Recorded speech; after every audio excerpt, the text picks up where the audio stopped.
Son of Bengal বাংলার খবর, আপনাদের সাথে আপনাদের পাশে।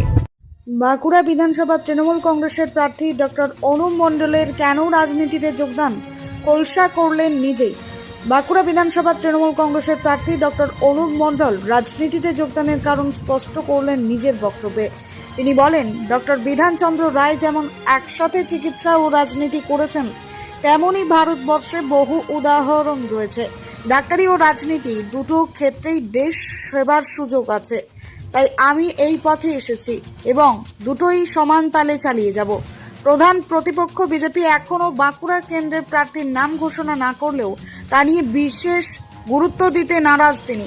তার কথায় কে প্রার্থী হচ্ছেন সেটা বড় বিষয় নয়, বাঁকুড়ার মানুষ মুখ্যমন্ত্রীর উন্নয়নের নিরিখেই ভোট দেবেন। এদিন প্রার্থী ঘোষণা হতেই কোমর বেঁধে ভোটের ময়দানে কার্যত নেমে পড়েন অনুপবাবু। নিজের হাতে দেওয়াল লিখন শুরু করার পাশাপাশি কর্মী সমর্থকদের নিয়ে মিছিল করে প্রাথমিক প্রচারও শুরু করেন। কে হবে শেষ পর্যন্ত অনুপবাবুর প্রধান প্রতিদ্বন্দ্বী তা নিয়ে এখন জোর জল্পনা। অনেকের দাবি, চিকিৎসক বনাম চিকিৎসকের লড়াই কি দেখতে চলেছে বাঁকুড়া বিধানসভার মানুষ, না কোন হেভিওয়েট নেতা কিংবা তারকা প্রার্থী দাঁড় করাবে গেরুয়া শিবির? চর্চা এখন সব শিবিরেই। Bureau report, son of Bengal বাংলার খবর। নির্বাচনে ফের আপনাকে টিকিট দিল দল, কি বলবেন বিষয়? আমি ধন্যবাদ জানাবো আমাদের রাজ্যের মাননীয় মুখ্যমন্ত্রী তথা এই বাংলার 10.5 কোটি মানুষের জনগণমন অধিনায়িকা শ্রীমতী মমতা বন্দ্যোপাধ্যায়কে এবং আমাদের দলের সবুজ সেনার সেনাপতি, সাংসদ, সর্বভারতীয় সাধারণ সম্পাদক শ্রী অভিষেক বন্দ্যোপাধ্যায়কে এবং একই সঙ্গে জেলা তৃণমূল কংগ্রেসের নেতৃত্ব আমাদের মাননীয় সাংসদ অরূপ চক্রবর্তী সহ তৃণমূল কংগ্রেসের নেতৃত্বকে যে তারা এবারও আমার উপর ভরসা রেখেছেন, এলাকার মানুষের কাজ করার সুযোগ দিয়েছেন। এই লড়াই জিতে এই আসন যেমন আমরা উপহার দেবো, তেমনই এই এলাকার উন্নয়নের যে ধারা চলছে সেই ধারার আরও গতিশীল করার চেষ্টা করব।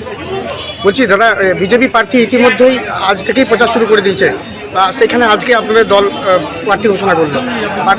বিজেপি প্রার্থী অনেকটাই একদিন কিছু সময়ের জন্য আগিয়ে প্রচারে, কতটা প্রতিপক্ষ বলে মনে হচ্ছে? আমরা তো রাজনীতির ময়দানের লোক, আজ প্রায় 7 বছর 8 বছর বিভিন্ন দায়িত্ব সামলেছি এবং গত 1 বছর 3 মাস বিধায়ক হিসেবে কাজ করছিলাম। নতুন করে প্রচারের কিছু নেই, ইলেকশনের সময় কিছু আঙ্গিক সঙ্গে যুক্ত হয়, কিন্তু আমরা 365 দিন মানুষের সঙ্গে আছি। নতুন করে প্রচার শুরু বলে কিছু নেই। তালডাংরা বিধানসভায় উৎকল সোসাইটির ভোট একটা বড় ম্যাটার করে। সেখানে এই তালডাংরা বিধানসভায় 3 জন প্রার্থী বিজেপি, তৃণমূল এবং সিপিএম উৎকল সোসাইটি থেকে। এইখানে কোথাও কি মনে হচ্ছে প্রভাব পড়বে কারোর ক্ষেত্রে? দেখুন, সোসাইটি বা কোনো জাতি বর্ণ এভাবে তৃণমূল কংগ্রেস লড়াই করে না। উৎকল কংগ্রেস ভোট, উৎকল কংগ্রেসের এখানে উৎকলদের কতটা মোটামুটি একটা ভালো পার্সেন্টেজ ভোট আছে, কিন্তু তারা উন্নয়নের নিরিখে ভোট দেন। এমনটা নয় যে উৎকল ক্যান্ডিডেট হলেই উৎকল ক্যান্ডিডেট ভোট পাবেন।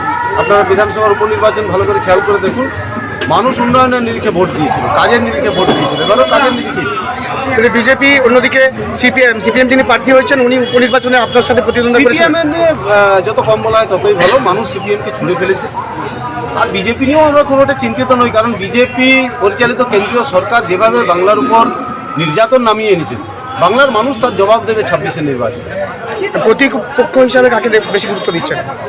প্রতিদ্বন্দ্বী কোথায়? 34,082 ভোটে আগেরবার উপনির্বাচনে জিতেছিলাম, এবার 34,082 থেকে 1 ভোটে হলেও বেশি ভোটে জিতছি আমরা।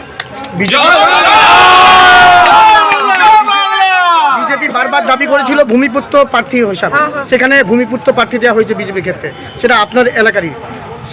বিজেপি আগেরবারও যাকে ক্যান্ডিডেট করেছে তিনিও নাকি ভূমিকন্যা ছিলেন।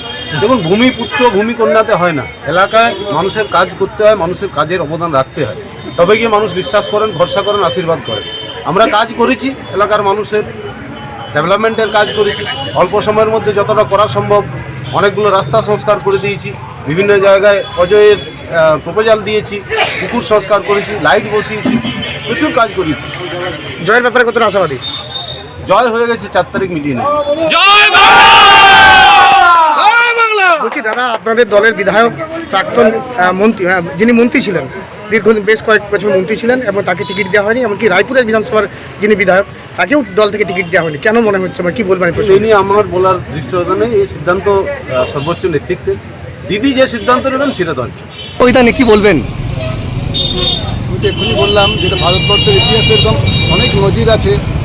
ডক্টর দীঘা রায় থেকে শুরু করে যারা দুটো একই সমানতালে চালিয়েছেন, ডাক্তারিটাও করেছেন যেমনভাবে এবং দক্ষতার সঙ্গে, এবং সঙ্গে সঙ্গে রাজনীতিবিদটাও একই রকমভাবে চালিয়েছেন। সেটা তো আমার মনে হয় না কোনো অসুবিধা হবে দুটোতে চালাতে।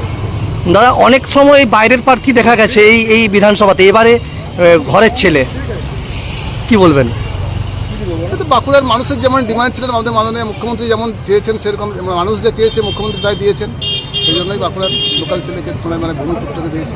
রাজনীতি আসার চিন্তা ভাবনা কেন হঠাৎ করে?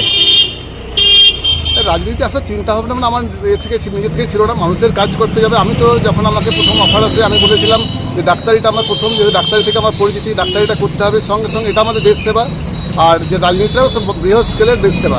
দুটোর মধ্যে বিরাট কিছু ডিফারেন্স নেই, কিন্তু যার ফলে দুটো আমরা মনে হয় না দুটো চালাতে আমার কোনো অসুবিধা হবে। জয় নিয়ে কতটা আশাবাদী? এটা তো মানুষ ঠিক করবে জয় নিয়ে। আমার তো অবভিয়াসলি সবসময় যখন ম্যাডাম দিয়েছেন তখন আমরা জেতার জন্যই আশাবাদী, কিন্তু বাকিটা বাঁকুড়ার মানুষ ঠিক করবে যে আমরা করতে পারি। যদি মানুষের জন্য ভালো করে থাকি, আমাদের মমতা ব্যানার্জি মুখ্যমন্ত্রী করেছেন, যে মানুষের জন্য কিছু করে থাকেন তাহলে নিশ্চয়ই ওর জন্য 100% আমরা আশাবাদী। যেখানে বিজেপি বিষ্ণুপুর এবং বাঁকুড়া এখনো প্রার্থী ঘোষণা করেনি, এইটা নিয়ে আমি কোনো কমেন্ট করতে চাই না। কে আমার অপোনেন্টে কে আছে না আছে, মানে আমাদের তৃণমূল কংগ্রেস মাননীয় মুখ্যমন্ত্রী যা করেছেন মানুষের জন্য, তো এই নিয়ে কে অপোনেন্টে থাকলে এটা নিয়ে আমরা একদমই চিন্তিত নই। নমস্কার, আপনারা দেখছেন সন অফ বেঙ্গল বাংলার খবর।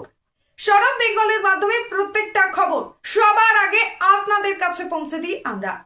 সন অফ বেঙ্গলের প্রত্যেকটা খবর ফেসবুক, ইনস্টাগ্রাম এবং ইউটিউবের মাধ্যমে শেয়ার করা হয়।